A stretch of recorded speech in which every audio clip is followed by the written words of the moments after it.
buenos días, estoy muy contento de estar acá. Muchas gracias a las organizadoras, a Educar 2050, a JPAL. También es un agrado ver a caras conocidas de muchos países distintos que nos encontramos a veces en estos eventos lejos del lugar donde vivimos. Entonces yo voy a hablar un poco de la experiencia que tenemos en JPAL y en otras organizaciones de cómo usar la evidencia, de cómo organizar la lectura de la evidencia. Y mientras escuchaba a María, reflexionaba dos cosas. Primero, yo he venido haciendo esta charla hace como 10 años, por lo menos, ¿ya? Y es muy interesante ver cómo a estas alturas de la vida, yo creo que podemos ir viendo experiencias exitosas, y eso es algo que vamos a ver durante el día, presentada por distintas personas.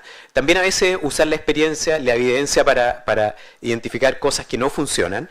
Pero es interesante como después de tanto tiempo ya tenemos como un acervo de evidencia y de un modo de trabajar que nos puede ayudar a iluminar el tema de esta conversación que tenemos hoy día.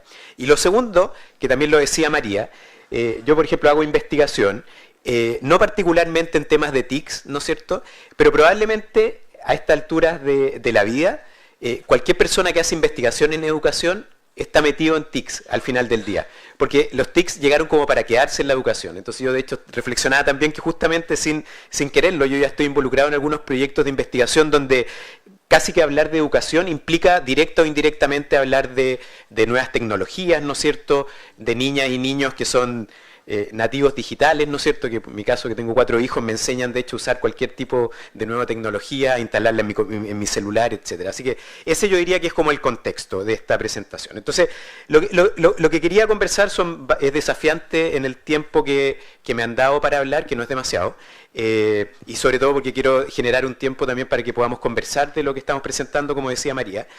Básicamente hablar cómo la evidencia puede ayudarnos en el diseño de formulación de políticas educativas, que va desde qué hace un gobierno, qué hace ONG, hasta cómo yo puedo desde una sala de clase o una escuela tomar la evidencia y ocuparla, ¿no es cierto?, para cambiar el modo como enseño, ¿no es cierto?, cómo le comunico las cosas a mis estudiantes.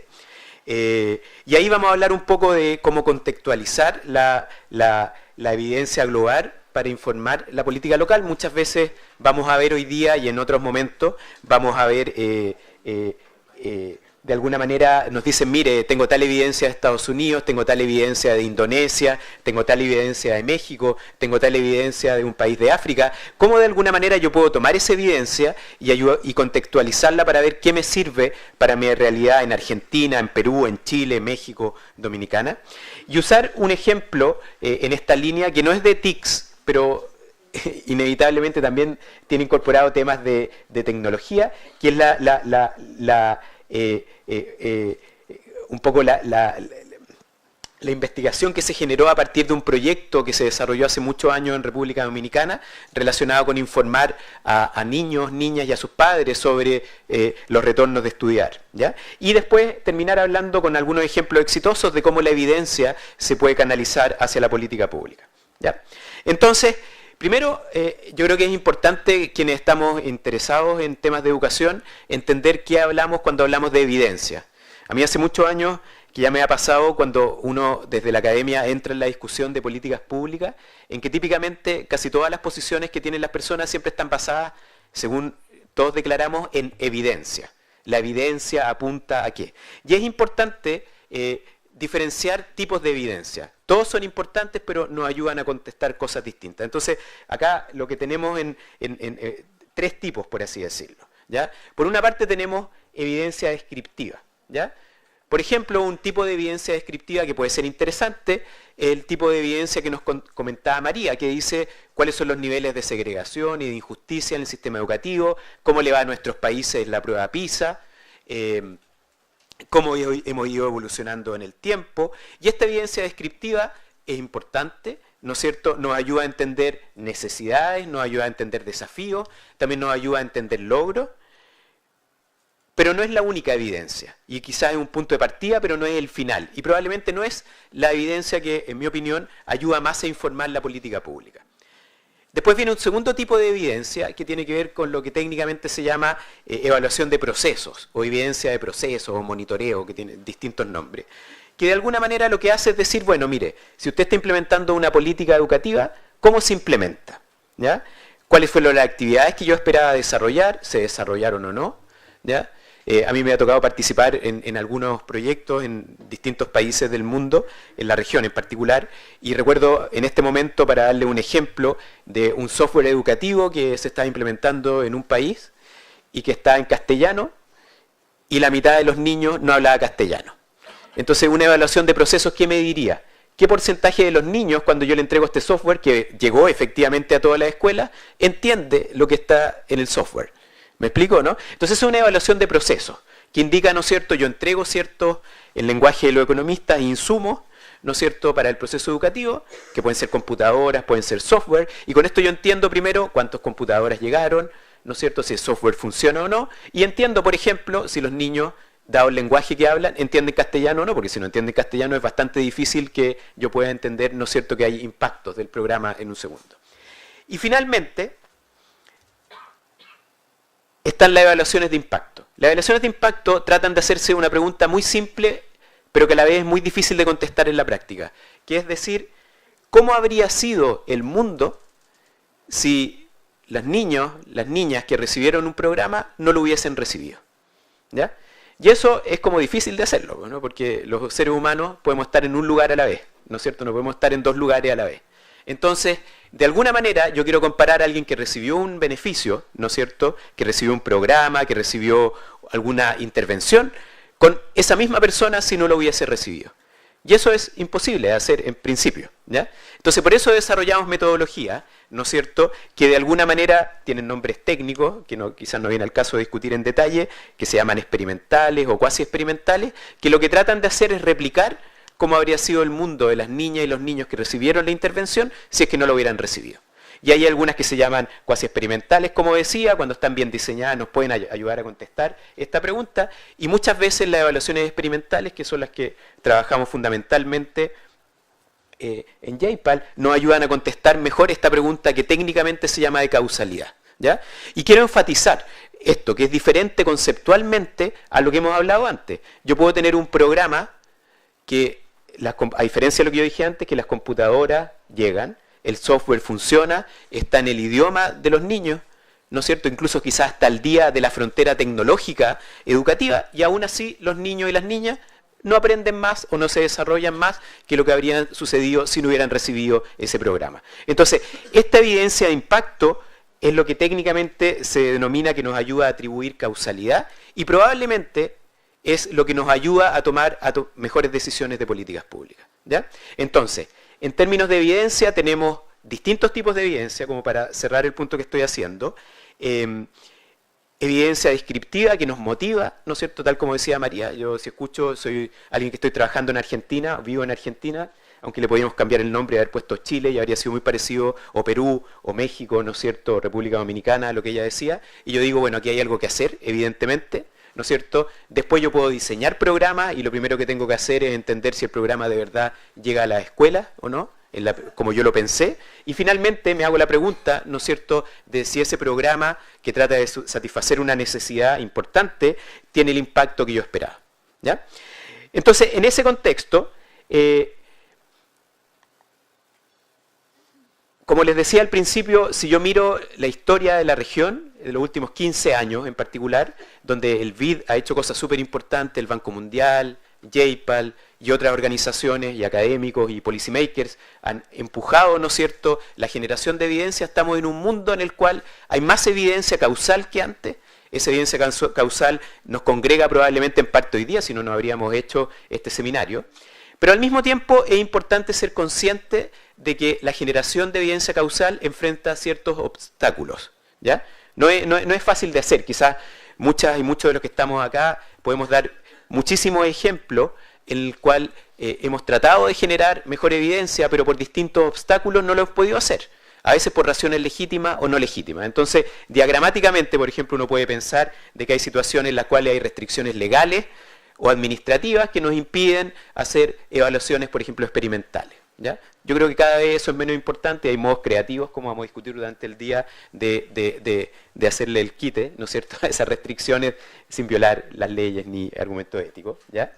A veces la evidencia está disponible, pero no es de fácil acceso. ¿Ya? A veces la evidencia está disponible en unos papers académicos, ¿no es cierto?, que no se entienden para el común de las personas, ¿no es cierto?, que están escritos en un lenguaje extraño, por decirlo menos, ¿no es cierto?, o que a veces no es claro que se apliquen a realidades en las cuales, ¿no es cierto?, queremos involucrarnos. ¿Ya?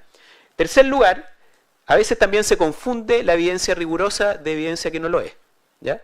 Por ejemplo, yo me ha tocado participar en algunas discusiones incluso legislativas en Chile, en que invitan a presentar a comisiones de diputados, ¿no es cierto?, que son muy interesantes. Y a mí me ha pasado más de una vez en decir que todos los que vamos a hablar ahí hablamos de evidencia. ¿Ya?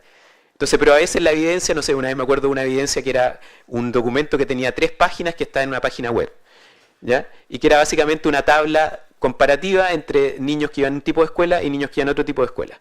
Eso no es evidencia rigurosa, eso no contesta la pregunta de atribución que hablamos antes.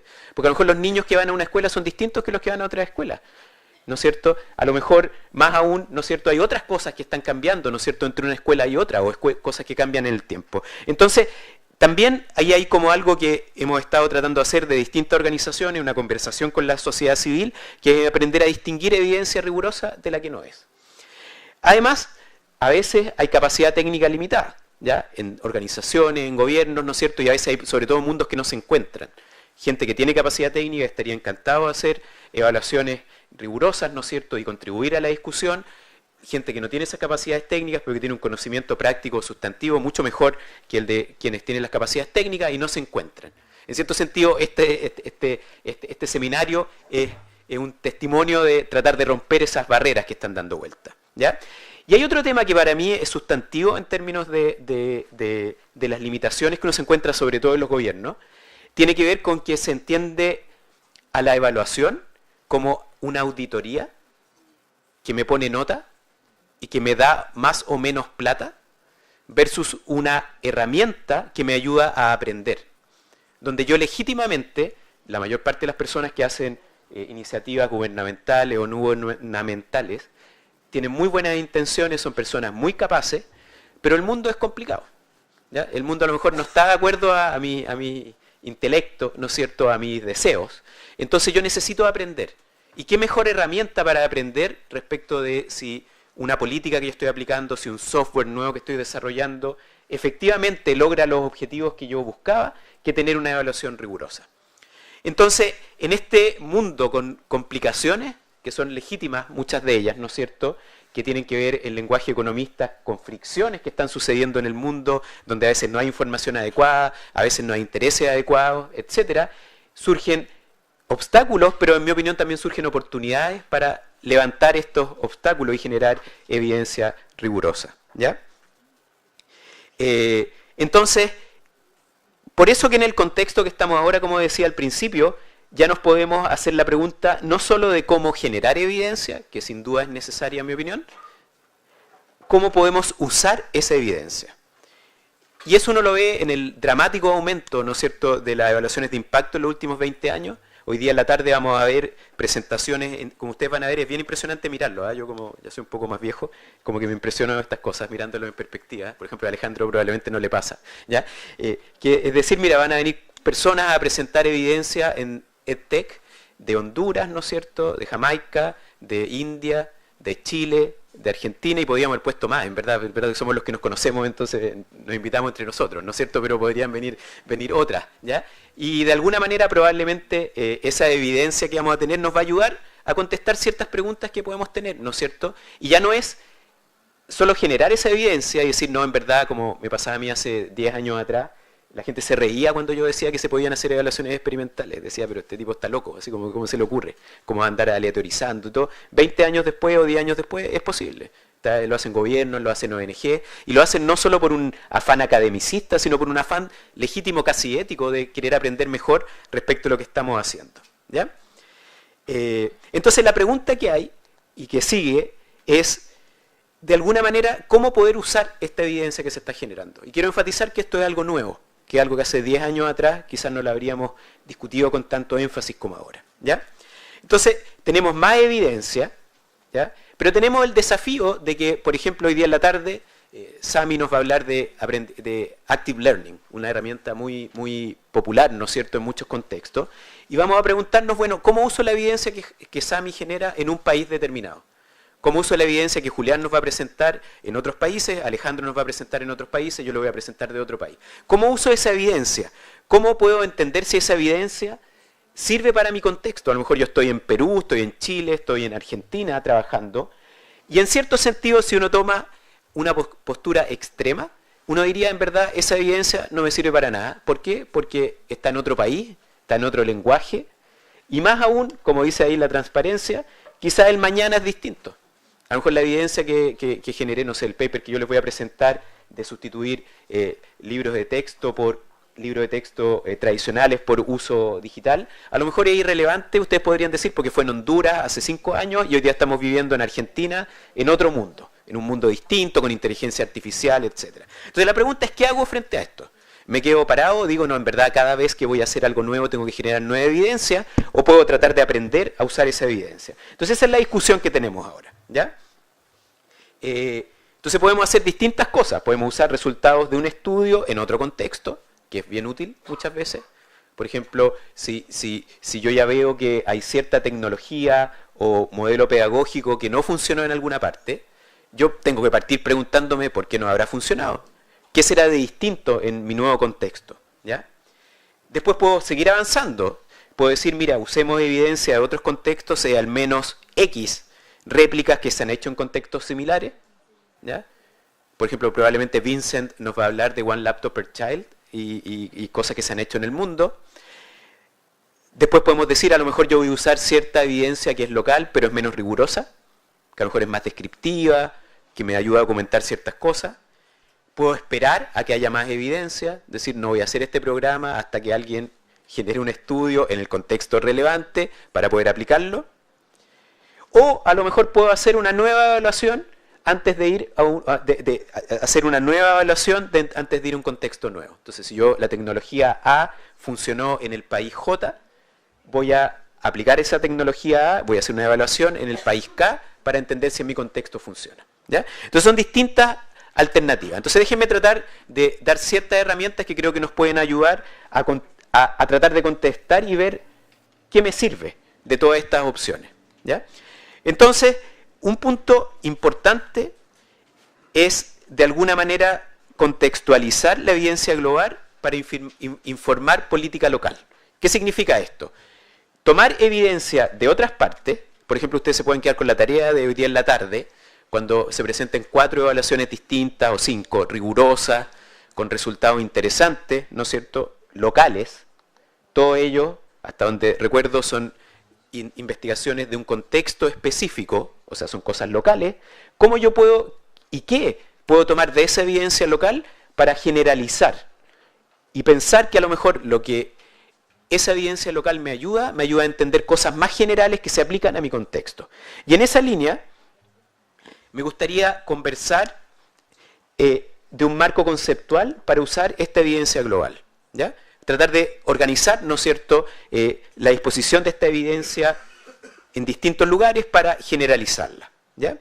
Entonces, lo importante es que lo que yo quiero hacer, en cierto sentido, es armar un rompecabezas. ¿Ya? Yo sé que este es un ejemplo malo porque es como pre-digital, entonces, como soy viejo, no se me ocurrió uno mejor. Ahora la gente más joven podrá pensar, no sé, algo digital que sea como un rompecabezas para que me entiendan, ¿no? Porque si no me entienden. ¿Ya?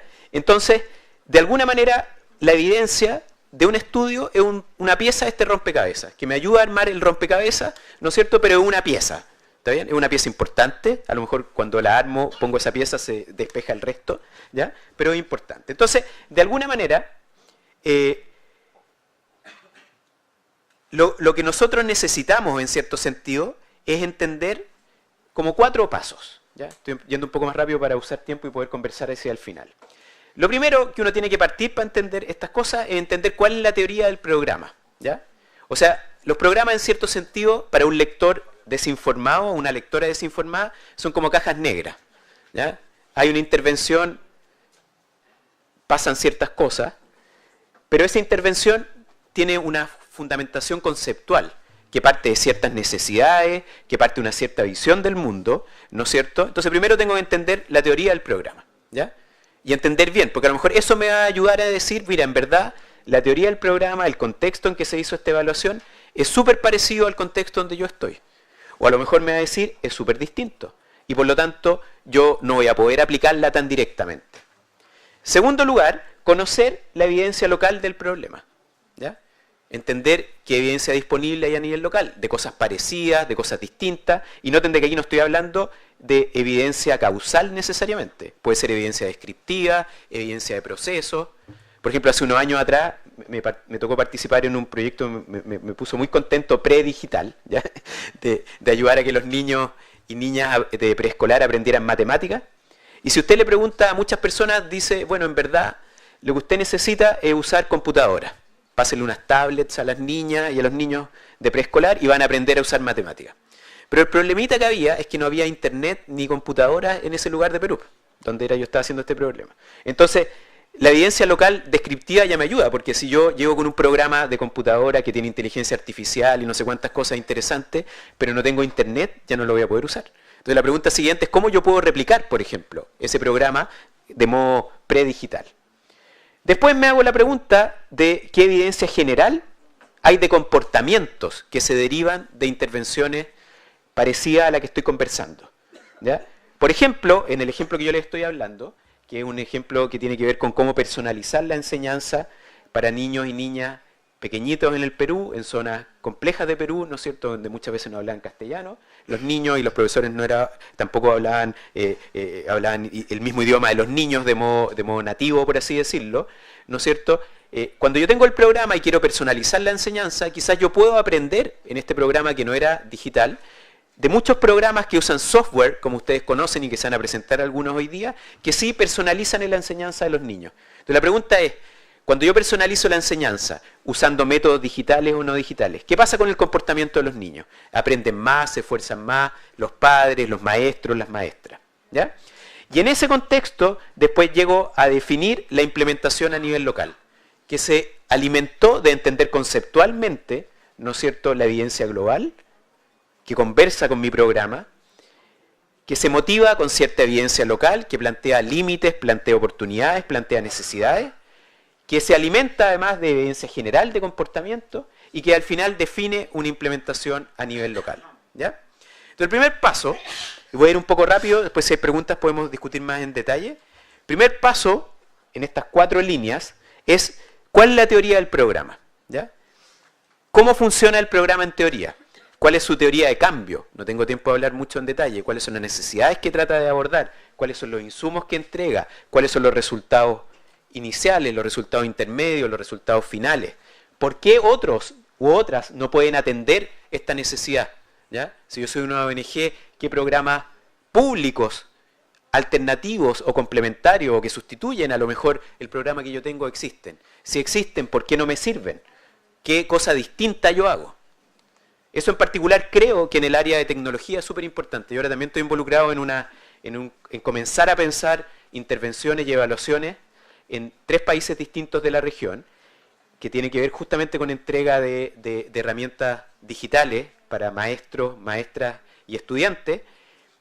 Y en todos y cada uno de estos países hay políticas públicas que entregan cosas que si uno las mira así, si yo me saco los anteojos y las miro, se ven iguales.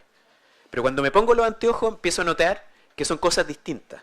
Pero yo tengo que entender por qué. ¿Por qué mi provisión de un software o computadoras o tablets o soluciones digitales es distinta que lo que hace el sector público, ¿ya? U otras ONG o organismos internacionales de ayuda que están entregando información, ¿ya? Segundo lugar, evidencia local del problema. ¿El problema que el programa pretende solucionar existe en el contexto nuevo? ¿Existen las mismas condiciones locales relevantes? Ya les conté un poco de esto. Tercer lugar, ¿cuál es la evidencia existente sobre este tipo de programas? ¿Existe evidencia que los mecanismos generales funcionan? Vincent nos va a hablar de esto un rato más probablemente. Pero, por ejemplo, cuando uno trata de entender por qué ciertas soluciones digitales funcionan o no funcionan en distintos países, en mi opinión, de lo que conozco en la literatura, hay 2 o 3 cosas que importan. ¿ya? Que tienen que ver con la adaptación del software hacia los niños, ¿no es cierto? Que tienen que ver con cuán involucrados están los maestros y las maestras y conocen de la herramienta, etcétera. Y esos son mecanismos generales que al final del día aparecen en las evaluaciones de One Laptop per Child, por ejemplo, en Perú, aparecen en otros contextos, aparecen en las intervenciones de provisión de software en Estados Unidos, en la India, etcétera. Y en cuarto lugar, viene la pregunta final de este rompecabezas. Dadas las condiciones locales, ¿será posible implementar bien el programa? ¿Cuáles cambios o adaptaciones se tendrían que hacer?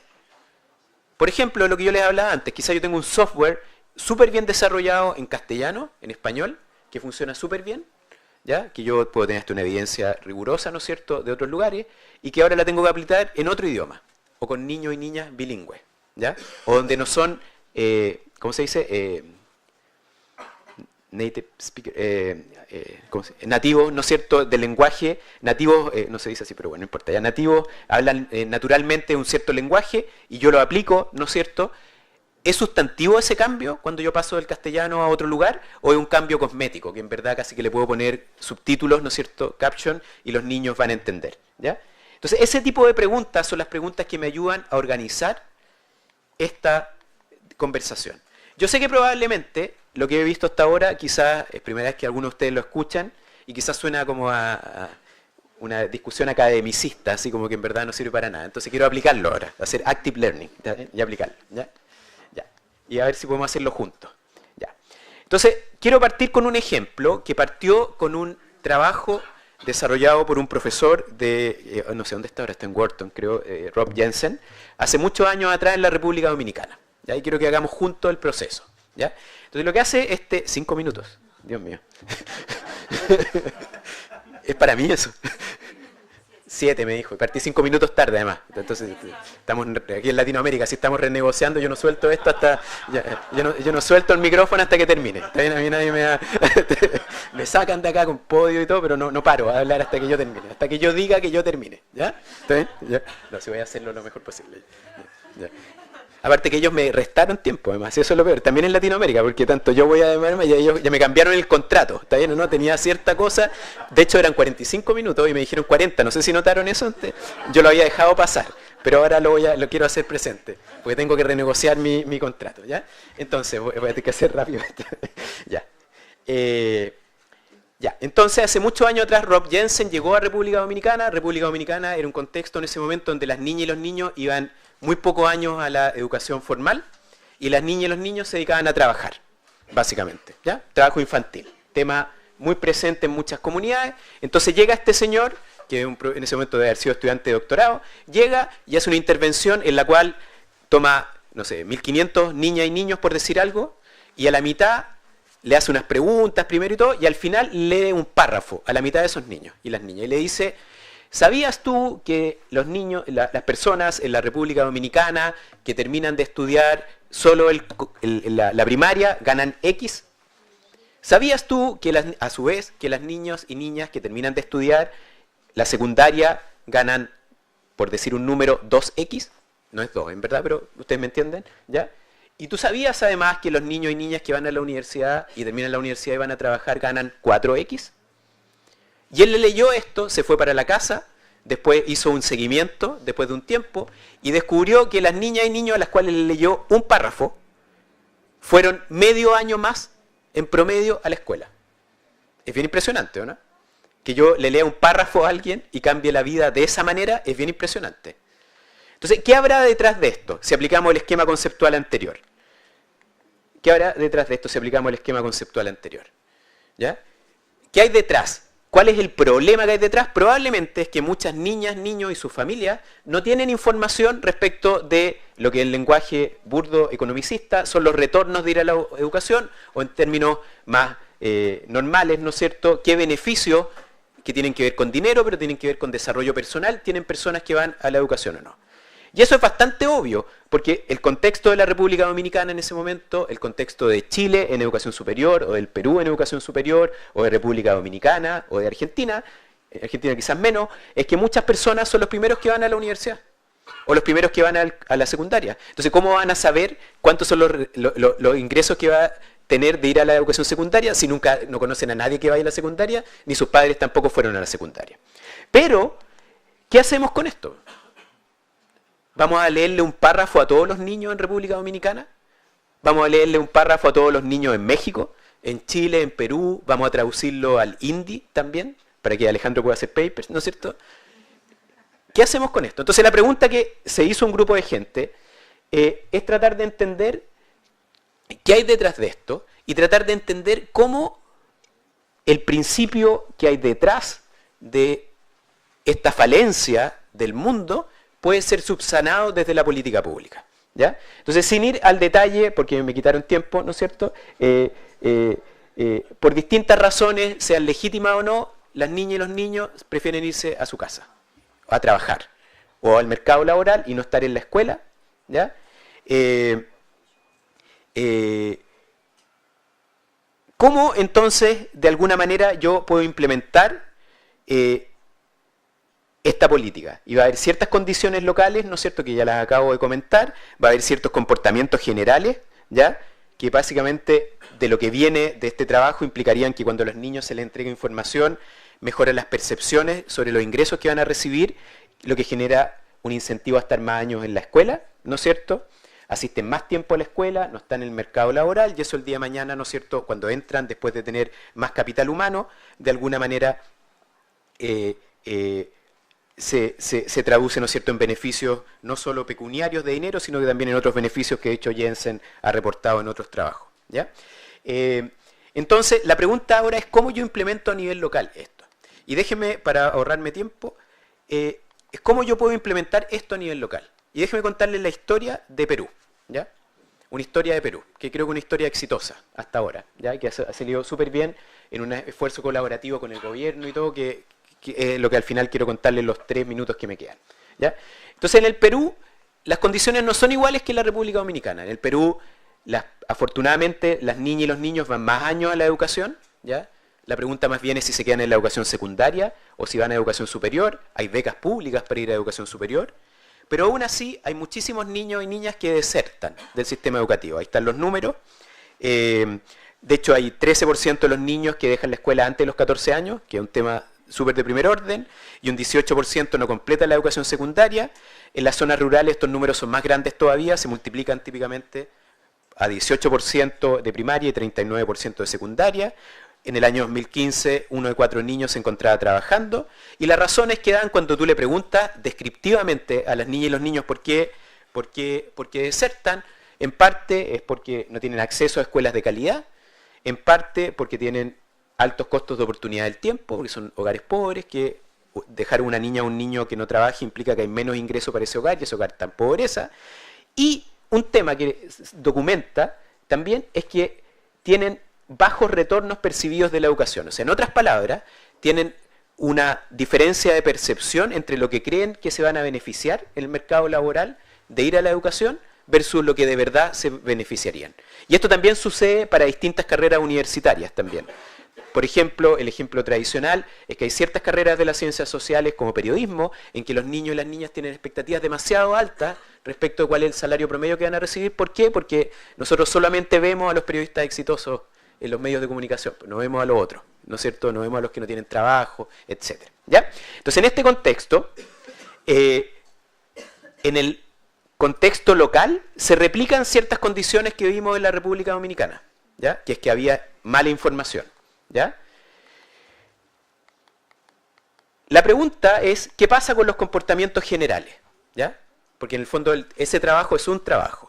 Cuando uno empieza a pensar en comportamientos generales, empieza a darse cuenta de otros trabajos que documentan situaciones parecidas a la que Jensen documentó en República Dominicana, en lugares tan distintos como Madagascar, México y Chile. No tengo tiempo de discutir de estos trabajos, donde básicamente se documenta que cuando se informa a las niñas, los niños, sus madres, padres, ¿no es cierto?, de los retornos, cambia el comportamiento de los niños, ¿ya?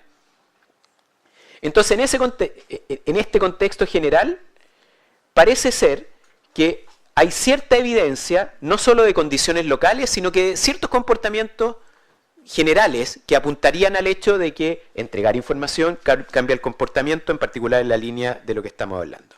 Pero después viene la parte difícil. ¿Cómo, si yo creo que hay condiciones locales y hay comportamientos generales, cómo implemento esta política en el Perú? ¿Cómo la implemento? Como decía antes, voy y le leo un párrafo a cada niña y niño, es una política carísima, ¿está bien? Porque yo tengo que mandar a una persona, ¿está bien?, a cada lugar. O me hago preguntas, ¿no es cierto?, más detalladas. ¿Cuál es la población objetivo? Quiero ir a informar a todos los niños del Perú. ¿Cómo identificamos los participantes? ¿Cómo lo hago dentro de la escuela? Por ejemplo, la conclusión a la que nosotros llegamos es que esto se podía hacer vía las horas de orientación que están disponibles en todos los sistemas educativos y que, como sucede en todos los países del mundo, incluso con mi hijo en colegios bastante caros en Chile, no se usan para nada útil. Perdonen yo sé que esto están haciendo streaming y quizá alguien me va a retar después de esto, pero no puedo decir lo que no es verdad. Entonces dijimos, hagámoslo en las horas de orientación. Pero después viene la siguiente pregunta, ¿quién lidera estas sesiones? ¿Ya? ¿Son los maestros y las maestras? ¿Las tengo que capacitar o no? ¿Mando personas distintos? ¿Uso egresados que pueden quizás compartir su experiencia? ¿Cómo me aseguro, por ejemplo, en el último caso, que las sesiones tengan cierto mínimo común denominador, ¿no es cierto? Si tengo facilitadoras, ¿quién capacita a los facilitadores? ¿Cómo se hacen las sesiones? ¿Cuánto duran y qué frecuencia tienen? ¿Quiero aumentar las horas de orientación? ¿Quiero repetirla todo el año? ¿Quiero hacer una sesión? ¿Quiero enfatizar? ¿Quiero ir construyendo puntos? Después, ¿cómo me aseguro la participación adecuada de los jóvenes? Probablemente con justicia, las maestras y maestros de mi hijo y mi hija, y en todos los lugares me dicen, ¿para qué hago orientación si nadie me hace caso? Pues, ¿no? Entonces empiezan a hacer otras cosas, empiezan obviamente en la era digital a jugar con el celular o a hacer cosas así. Entonces todas estas preguntas son preguntas triviales, o sea, no triviales, y de hecho donde se juega todo lo anterior. ¿Está bien? Porque lo otro es como general, así como obvio, si yo formo a alguien y lo convenzo, algo va a suceder. ¿Ya? Entonces, como estas preguntas eran difíciles, lo que hicimos en el Perú fue hacer un piloto primero. ¿Ya? Antes de escalar, sí, un minuto. ¿Ya? Un minuto. ¿Ya? Ya. Ya. Entonces, ¿cómo pasamos de una evaluación de impacto? Podemos aprender mucho más que únicamente el programa. Hacemos un piloto, y déjenme hablar rápido acá. Evidencia política pública. Este es un proyecto conjunto con Osvaldo Molina, que es profesor en la Universidad del Pacífico en el Perú, y Chris Nilsson, que es profesor en Princeton, en Estados Unidos. Armamos el proyecto Decidiendo para un futuro mejor, ¿ya? Que básicamente lo que hace, se entrega información a estudiantes de quinto básico a quinto medio, o sea, de primaria y secundaria, sobre los retornos de la educación y oportunidad para financiar estudios superiores, muchas becas en el Perú disponibles, y no es obvio que lo usen las que más necesitan, y su impacto en percepciones y deserciones educativas. Hicimos esto hace un par de años atrás y todavía estamos siguiendo a los niños y niñas y de hecho haciendo algunas intervenciones adicionales. Hicimos de dos maneras. Hicimos una campaña masiva donde generamos una telenovela con 4 capítulos, con obviamente una historia de amor entre una estudiante y un estudiante de secundaria, ¿ya? Que además hablaban de cosas que tenían que ver, o sustantivamente más bien, hablaban de cosas que tenían que ver con los retornos de la educación, con cómo calcular promedios, qué significa un promedio, qué significa dispersión en los datos, qué significan becas, dónde puedo sacar información, qué beneficios tengo familiares que me están diciendo que no estudie porque yo tengo que trabajar y cuando tú te quedas en la escuela yo tengo que trabajar el doble, ¿no es cierto? Un niño que desertó, volvió. Hicimos eso vía escuelas normales, profesores normales con una capacitación, enviábamos, ¿no es cierto?, un sobre con los 4 CD y además hicimos una campaña intensiva, que es más cara obviamente, pero que nosotros controlábamos, en que usando tablets se le entregaban infografías y un resumen de los videos sobre los mismos temas de la campaña general. Entonces hicimos, como les contaba, bueno, aquí están los detalles, básicamente para que se queden en la cabeza, uno es una política que en principio se puede escalar hoy día ya, y de hecho la buena noticia es que dado los resultados se está empezando a escalar en el Perú, donde usted tiene videos que nosotros ya hicimos y simplemente hay que mandarlo a la escuela y el costo marginal de hacer esa intervención es mandarlo a la escuela, ¿no es cierto? ¿Ya?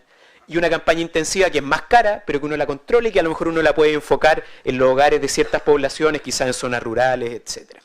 Lo interesante de este proyecto además es que nosotros solamente, no solamente, pero sustantivamente usamos datos administrativos. ¿Ya? O sea, hay datos administrativos en el Perú en que sé si los niños y niñas están en la escuela o no, el día de mañana vamos a ver a qué carrera universitaria fue, si fue o no, hay cierta data administrativa que puedo complementar en términos de estatus laboral, y además generamos unas encuestas en profundidad usando tablets o autoadministradas para aprender cosas que no están en los datos administrativos como percepciones, etc. ¿Qué creen que pasó? Estoy usando el tiempo de las preguntas.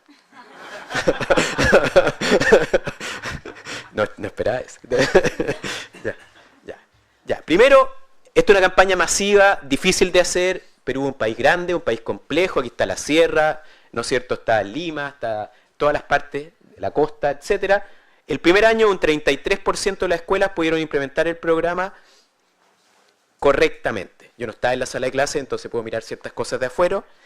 Segundo año, 66% de las escuelas pudieron recibir y compartir los videos con los alumnos. ¿Ya? Entonces, no es una campaña perfecta, en el sentido de que hubo 2/3 de la escuela del primer año, 1/3 de la escuela del segundo año, que no pudieron ni siquiera mostrar estos videos. Pero aún así, nosotros encontramos que la campaña masiva aumenta en el 8% la percepción de expectativas de retorno a educación superior en zona urbana. Y uno de los resultados que yo encuentro más impresionantes, dado lo barato que es esto, es que se redujo la deserción en zona urbana del orden de un punto porcentual, 1 o 1,5%, y los efectos son mucho mayores en zonas rurales y sobre todo en los momentos en que hay transición de ciclo educativo, de primero a segundo nivel. Sí, ya voy a terminar, no se pongan nerviosos. Aquí todos nerviosos. El segundo año de la campaña masiva, los impactos son más grandes todavía, y tiene ciertos efectos mixtos en trabajo infantil, en que se reduce el trabajo de las niñas en zona urbana en 3 puntos porcentuales, que es del orden de 15%, pero se incrementan las horas trabajadas para los niños que ya estaban trabajando. Y ahí estamos trabajando un poco en entender este resultado. Probablemente una posibilidad es que se dan cuenta que si van a ir a la educación superior y quieren ir, necesitan empezar a ahorrar, ¿no es cierto? Porque las becas típicamente no cubren la matrícula, ¿no? En los países en que hay que pagar, como en Perú, ¿no es cierto? Pero no la mantención, ¿ya? Entonces, con esto ya sí termino. 2 cosas más. Entonces, este es un ejemplo de una política que no es digital, ¿ya? ¿Está bien? Ojalá que en 5 años más demos un ejemplo súper parecido a algo digital de este tipo, que en algunos lugares se está empezando a hacer, ¿ya?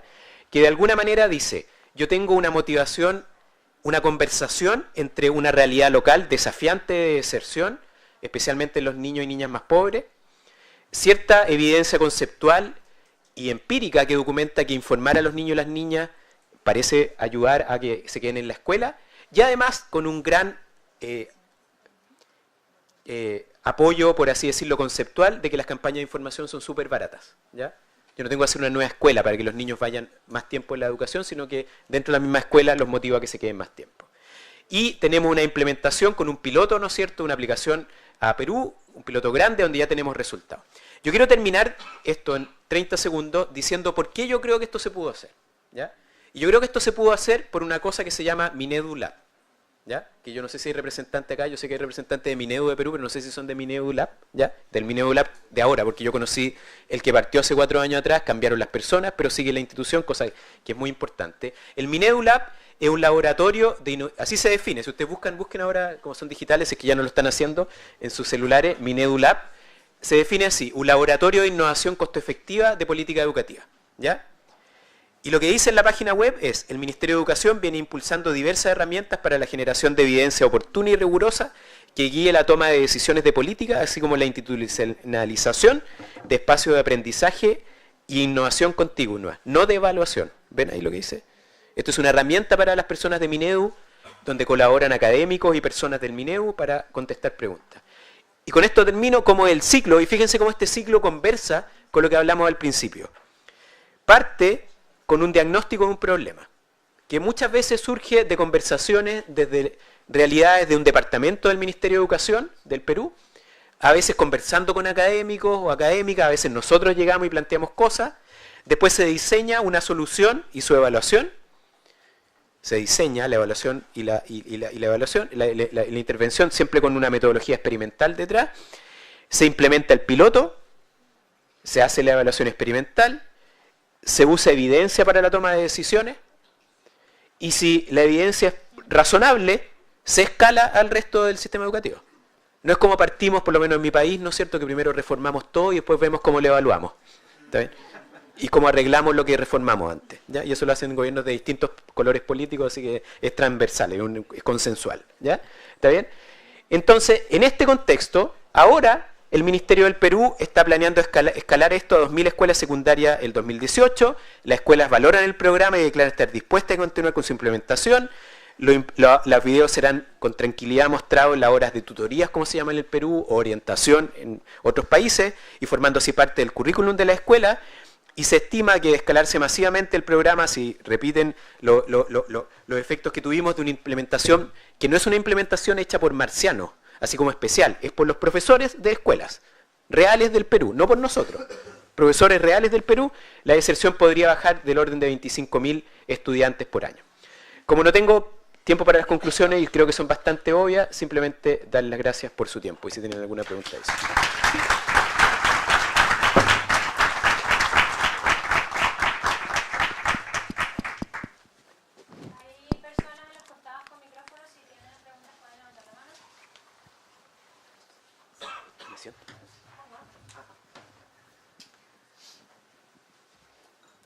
Hola, Francisco. Yo tengo tantas preguntas para hacerte que te quitaría, no sé, el resto, no sé si hay límite para hacer preguntas e interactuar con el disertante. Bueno, voy a empezar por algunas que me llaman más la atención.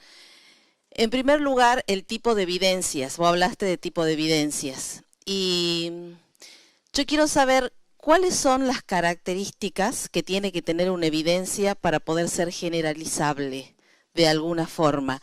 Es decir, ¿qué tiene que tener una evidencia para después poder ser trasladada a un contexto diferente en el que se ha originado? Esa es una primera pregunta. No sé si querés que vamos contestando y te sigo haciendo el resto o querés que te diga las todas y podés dar una explicación general. Bien, todas. La otra cuestión es esta relación causa y efecto que estos programas tratan de producir para poder comprender una realidad. Nosotros sabemos que la educación es una dimensión de todo lo que es un panorama social muy complejo y que todo lo que se haga en educación no es endilgable solo, lo que se haga o lo que no se haga, no es endilgable solo a lo que ocurre en las aulas y en las instituciones o en las políticas públicas que se adopten para eso. Yo pensaba, por ejemplo, en nuestros alumnos de Rivadavia Banda Norte en Salta, yo soy de Salta, donde el alumno que va, hay esta percepción, el alumno que va a la escuela se vuelve flojo, se vuelve vago, porque en realidad lo que se estima para estos chicos como una profecía ya determinada es que tienen que ir a trabajar. Entonces, cuando llega a la escuela, los padres se resisten a mandarle a los chicos a la escuela, por lo cual hay una dimensión familiar y cultural que tendríamos que impactar para poder ver si se puede impactar a su vez en el discurso y en la estructura de pensamiento y de actuación de esa comunidad. Por darte un ejemplo de lo que nos pasa habitualmente. Y la última pregunta es relacionada a la certeza que se pueda tener en relación a este impacto. Lo que causó impacto es el discurso de esta frase y esta campaña, o pueden haber sido atravesados por otras cuestiones que quizás no las vamos a saber, o como por ejemplo relacionadas a quizás en ese momento una política pública que trató de disminuir la deserción, por ejemplo, en la primaria o en el secundario. Y asociado a esto, nosotros nos quedamos, y yo me quedé quizás mal y por ignorante, con los tipos de evidencia que vos nombraste al comienzo, que hay una evidencia descriptiva respecto al estado de la situación. Y a mí me hubiese interesado mucho, y quizás está previsto, es una segunda parte del programa, saber qué se hace con ese 33% de chicos, o mejor dicho, el 33% era de el alcance que tuvo el programa al llegar. Bueno, estos chicos que ingresan al nivel superior, digamos gracias a que se produjo una concientización de seguir estudiando en el nivel superior, ¿qué resultados tuvieron? Porque ahí lo cualitativo es interesante también, no solamente si fue al secundario, al nivel superior, sino si cualitativamente estaban preparados de acuerdo a la educación que habían recibido y si los mandamos al superior para que fracasen y para que sus expectativas de crecimiento se queden truncas ahí porque no tenían las condiciones básicas. Esas son mis preguntas.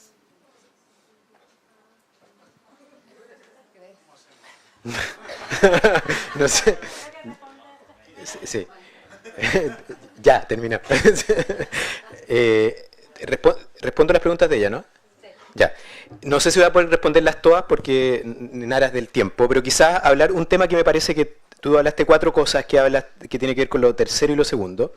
Algo que yo no mencioné en aras del tiempo, que justamente una de las gracias que tiene la evaluación experimental es que tú siempre estás comparando. Tú no estás comparando a estos niños respecto del pasado.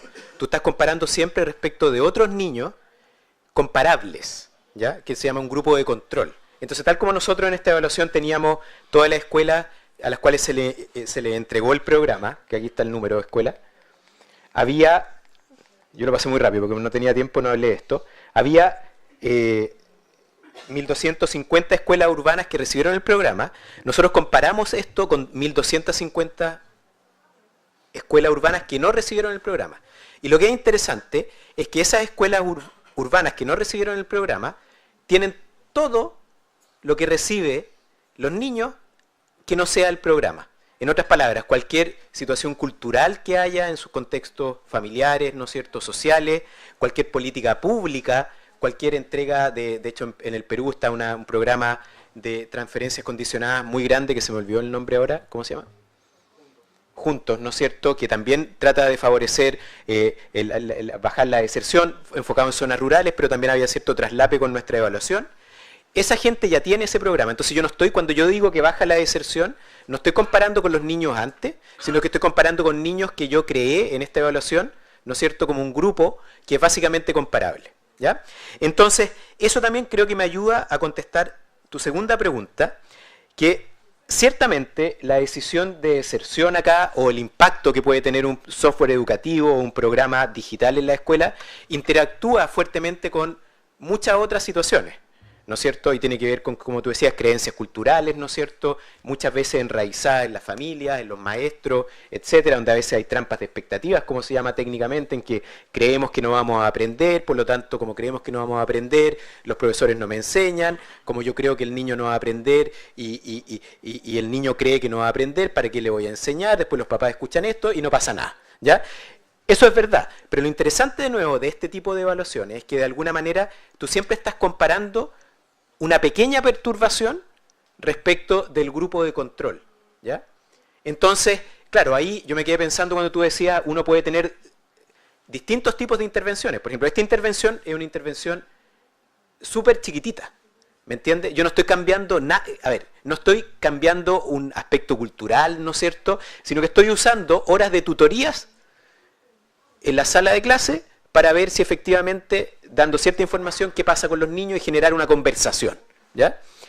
Pero claro, podría haber programas más complejos, ¿no es cierto? Programas que no solamente intervienen a los niños, intervienen a la familia, a las comunidades, que intervienen a los pares. Por ejemplo, es distinto cuando yo le converso solo a Alejandro, ¿no es cierto?, de algo, que cuando yo le converso a todos sus pares sobre algo, ¿ya? Entonces, podemos hacer ese tipo de cosas y el diseño de estas evaluaciones me ayuda a contestar qué pasa con pequeños cambios en contextos mucho más difíciles, ¿ya?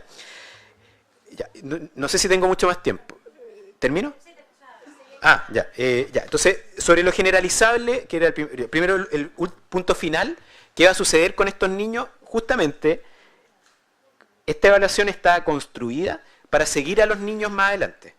Estos son niños que estaban entre quinto de primaria y quinto de secundaria en el año 2015.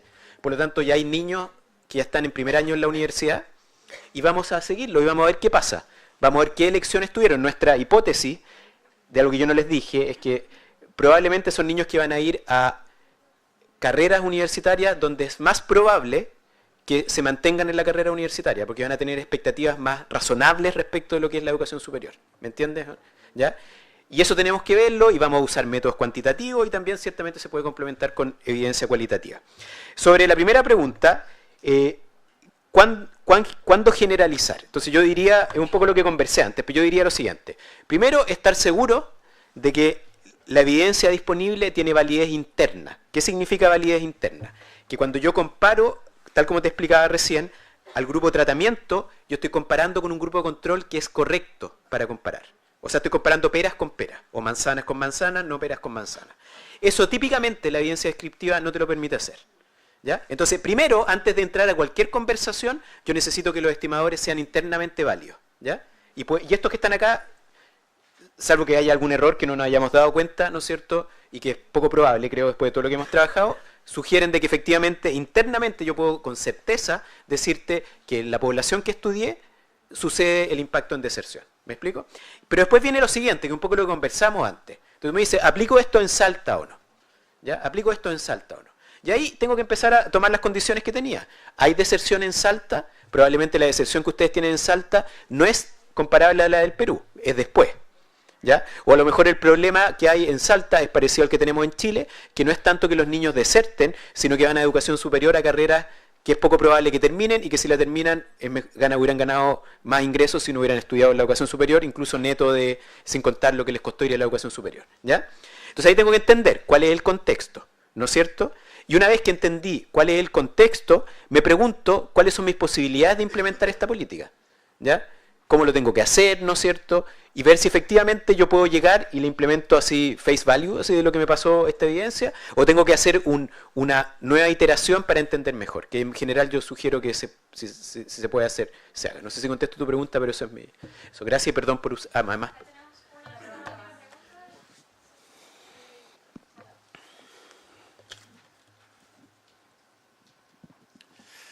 Una pregunta en dos partes. ¿Qué pasa cuando la intervención es compleja? En el fondo, porque acá son intervenciones simples, en el fondo. O sea, un comunicado de información o un video, pero cuando la intervención, parte de la hipótesis de intervención es que hay varias piezas juntas que solo cuando están todas juntas, la sinergia de eso logra el impacto. Perfecto. Y en parte de eso, y una cosa que educación es una industria basada en capital humano, en el fondo. Entonces, gran parte de las intervenciones que valen la pena están mediadas por capital humano. Entonces también como, independientemente de que tenga muestras grandes, en parte como control, ahí entiende que el grupo control, pero en el fondo cómo tomar información respecto a si hay elementos del capital humano presente, que está mediando también el profesor o directivo, en el fondo, porque al final uno puede tener ciertos diagramas generales de socioeconómico y qué sé yo, pero al final en materia de competencias personales, o sea, cómo controlas por esos elementos, especialmente cuando son grupos chicos de investigación, porque en mi experiencia está muy mediado por sus competencias profesionales la correcta o no implementación de intervenciones. Ya, sobre lo primero, ciertamente uno puede usar esta metodología para intervenciones complejas. Por ejemplo, si uno toma toda la literatura de escuelas efectivas en Estados Unidos, ¿no es cierto? La escuela efectiva en Estados Unidos, tú las conoces mejor que yo, ¿no es cierto? No excuse, skip, son intervenciones complejas, son un cóctel de intervenciones o un paquete de intervenciones que trata de afectar. Entonces también y de hecho hay evaluaciones usando esta metodología en el cual tú ya no evalúas un componente, sino que evalúas el cóctel de componentes. Esa es la primera parte de la respuesta. Entonces, se puede hacer con intervenciones más complejas. Sin embargo, yo quería argumentar, y ahí hay parte de la investigación que está haciendo ahora, es que sobre en particular ese ejemplo que acabo de dar, y yo me imagino que puede operar lo mismo con muchas otras intervenciones. De hecho, una intervención digital es una intervención probablemente compleja, porque tú entregas un hardware, entregas software, entregas internet, entregas no sé cuántas cosas, y a lo mejor hay una teoría de cambio que sugiere de que es como el O-ring del Challenger, ¿no es cierto? Se cae la pieza y explota el Challenger. O sea, yo necesito todo junto. Si es así, yo tengo que evaluarlo en paquete. Pero lo que yo agregaría es que muchas veces estas intervenciones complejas, por definición, son caras. ¿No es cierto? Entonces tengo que dar en la computadora, el software, etcétera, etcétera, etcétera. Entonces la siguiente pregunta, que en el caso de la escuela efectiva en Estados Unidos se está tratando de contestar, es que a lo mejor yo puedo empezar a perturbar un poquito la intervención y ver si efectivamente es verdad la teoría del O-ring, ¿no es cierto? Tuerca que se cayó, o el tornillo que se cayó, ¿no es cierto? Y que explotó el Challenger porque faltaba un tornillo, o a lo mejor hay ciertos componentes que son los cruciales en el cóctel, que son lo que dan el sabor. Y eso también se puede hacer, ¿ya? Obviamente requiere apertura de quien está implementando el programa a tener ciertas variaciones. Ya, y lo segundo, es muy interesante el tema que tú dices de capital humano. Yo creo que es un tema crucial que probablemente se hablará durante este día y medio, o 2 días, que es justamente la mediación que hacen los maestros, las maestras, directivos, ¿no es cierto?, o el mismo capital humano de los niños. Yo diría que ahí justamente tiene que ver con la teoría de cambio. O sea, yo puedo pensar, justamente ayer estaba reescribiendo un paper que habla de esto, ¿ya? Que justamente yo puedo pensar en 2 extremos. ¿Ya? Y esto define intervenciones y tiene que ver de nuevo con evidencia descriptiva, con la teoría de cambio, con las condiciones que tú tienes. En un extremo está esa política que uno escucha en muchos países de América Latina que dice hay que esperar a que seamos Finlandia. ¿Ya? O sea, básicamente hay que cambiar a todos los maestros y maestras, ¿no es cierto?, logrando que quienes en Chile estudian medicina, ahora estudien, o economía, ¿no es cierto?, estudien, sean maestros o maestras de escuela. Eso va a tomar, no sé, 50 años. ¿Ya? Entonces, una posibilidad es decir, mira, si el capital humano es tan importante, pensemos en intervenciones que cambien el capital humano. ¿Ya? Donde a veces mejor capital humano, como la evidencia de Estados Unidos sugiere para la escuela efectiva, no es tener más grados, es creer que los niños pueden aprender. ¿Ya?